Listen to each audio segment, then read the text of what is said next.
कायम करें, हुक्मरानों के लिए है। और खुदा का नाम है, कुरान को पूरी तरीके से पढ़ो तो सही। अल्लाह ताला आपके कैपिटल में बार बार आपके प्यारे दोस्तों अस्सलामु अलैकुम। आज की वीडियो बहुत अहम मालूमात है जो बारिश के बारे में है। पाकिस्तान में ज़लज़ले की पेशगोई, क़यामत की निशानियां। तो दोस्तों आखिर तक लाजमी देखें और दूसरे दोस्तों के साथ भी शेयर करें। तो चलो चलते हैं इस वीडियो की तरफ। पाकिस्तान में खौफनाक ज़लज़लों की प्रेडिक्शन की गई है। क्या ये कयामत की निशानियां हैं? इस वीडियो को एंड तक देखिएगा, बहुत कुछ सीखने का मौका मिलेगा। पाकिस्तान जो है ना, इस वक्त एक निहायत गैर यकीनी और पुरखतर दौर से गुजर रहा है। कभी ज़लज़ले, कभी ओलों के तूफान, कभी सैलाब और कभी खुश्क साली, तवील खुश्क साली। ऐसा महसूस होता है जैसे कुदरत हमें बार बार वार्निंग दे रही है और झंझोड़ रही है, पाकिस्तानियों हौंता जाग जाओ। हालिया दिनों में एक बार फिर ज़लज़ले की प्रेडिक्शन ने लोगों के दिलों में खौफ पैदा कर दिया है।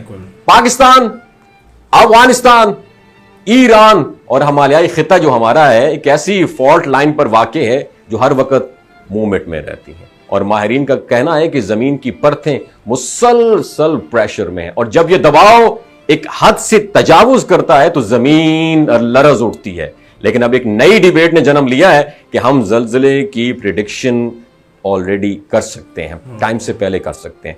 क्या इंसान, सवाल यह पैदा होता है, इतना तरक्की याफ्ता हो चुका है कि कुदरत के इन राजों को भी जान सकता है? और हां, एक हिजरी कैलेंडर के एक्सपर्ट हैं जिनका नाम है शहबाज लगारी। उन्होंने यह क्लेम किया है कि वो इस्लामी महीनों और जमीन की हरकत को मिक्स करके मिला के एक मखसूस तरीकाकार से ज़लज़लों, अर्थक्वेक की प्रेडिक्शन कर सकता है। उनका कहना है कि वो 128 घंटे पहले मुमकिना ज़लज़ले का अंदाजा लगा सकते हैं। अगरचे साइंसी हल्के इस क्लेम को मुकम्मल तौर पर तस्लीम नहीं करते, लेकिन 12 अप्रैल 2021 को उनकी एक प्रेडिक्शन सच साबित हुई थी जिसका रिकॉर्ड भी मौजूद है। उनके मुताबिक पाकिस्तान के शुमाली और जनूबी इलाकों में अगले चंद दिनों में शदीद ज़लज़ला आ सकता है और कुरान हदीस में भी जमीन के ज़लज़लों को कयामत की एक बहुत बड़ी निशानी करार दिया है।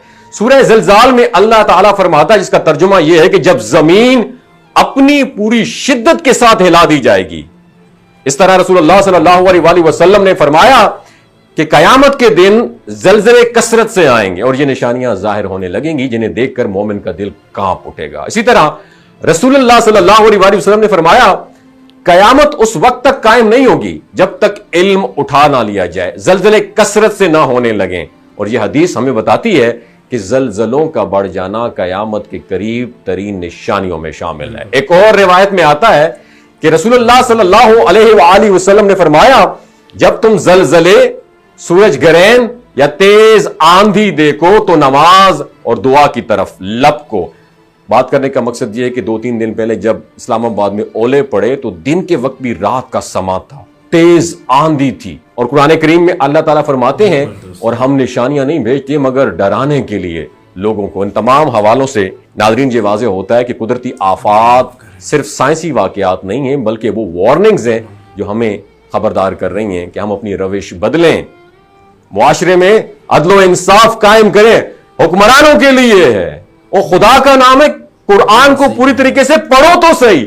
अल्लाह ताला आपके कैपिटल में बार बार आपके जहां पे आप रहते हैं, जहां पे आप गोशा नशीन है, वहां पे वार्निंग दे रहा है। फिर भी आप सुत्ते पड़े हो कि आप जुल्म और गुनाहों से खुदारा बाज आ जाएं और अल्लाह की ताला की तरफ सच्चे दिल से लो लगाएं।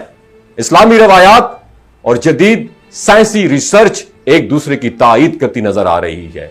और साइंसी तौर पर जमीन के अंदर जो मौजूद मैग्मा टेक्टोनिक प्लेट्स है ना, उनकी हरकत और फॉल्ट लाइंस की कशीदगी ज़लज़लों की असल वजह बनती है। और वहीं पे इस्लामी तालीमात में इन कुदरती आफात को अल्लाह ताला की तरफ से वार्निंग, आजमाइशें और बाद औक़ात अजाब के तौर पर भी बयान किया गया है। कुरान में अल्लाह ताला फरमाता है, और हमने उन्हें छोटे छोटे अजाबों से इसलिए आजमाते हैं ताकि वो बड़े अजाब से बच सकें। इन तमाम हकायक को देखते हुए यह सवाल पैदा होता है, क्या हम इस सूरत हाल के लिए तैयार हैं? क्या हमारी बिल्डिंग्स, हमारे शहर, हमारे इदारे, मैं दोबारा दोहरा, खुदारा हमारे इदारे और हम खुद किसी बड़े ज़लज़ले का सामना कर सकते हैं? बदकिस्मती से हमारे यहां ना तो ज़लज़ला प्रूफ तामीरात को प्रायोरिटी दी जाती है और ना ही अवामी आगाही, पब्लिक जो अवेयरनेस है उसके लिए कोई मुअस्सर निज़ाम मौजूद है। जब तक हम साइंसी रिसर्च, कुदरती इशारात और इस्लामी हिदायत को साथ मिलाकर एक जामे स्ट्रैटेजी नहीं अपनाएंगे, तब तक हम सिर्फ दुआओं और खौफ में जिंदगी गुजारेंगे। और जब किसी पे जुल्म हो रहा होगा, अल्लाह ताला बार बार वार्निंग दे रहा होगा, और सुत्ते क्यों पड़े हो, सिर्फ दुआओं से काम नहीं चलता, तलवार उठानी पड़ेगी। तो फिर हमें क्या कहना पड़ेगा? अगर कोई बात बुरी लगी हो, दस्तबस्ता मादरत का तलबगार हूं। क्यों इस वक्त मुझे बड़े अफसोस से कहना, मेरा सबसे बड़ा गम मैं इस दजाली पुरफतन दौर में पैदा हुआ हूं। मैं क्या जवाब दूंगा कि ईमान का जो आखिरी दर्जा है, दिल में बुरा कहना, माजरत के साथ सिर्फ दिल में बुरा कहना रह गया है। क्योंकि मैं इस दौर में जुबान से बुरा कहता हूं तो मेरी गुत्थी से जुबान भी खींच ली जाएगी। वमा अलैना इल्लल बलागुल मुबीन। ये थी आज की वीडियो। वाकई बहुत अच्छी बात है कि बहुत अच्छी मालूमात है इस वीडियो में। आखिर तक लाजमी देखो। अगर आप लोगों को ये बातें अच्छी लगी तो दूसरे दोस्तों के साथ भी शेयर करें। मिलते हैं एक नई वीडियो के साथ। हमको इजाज़त दीजिए। अल्लाह।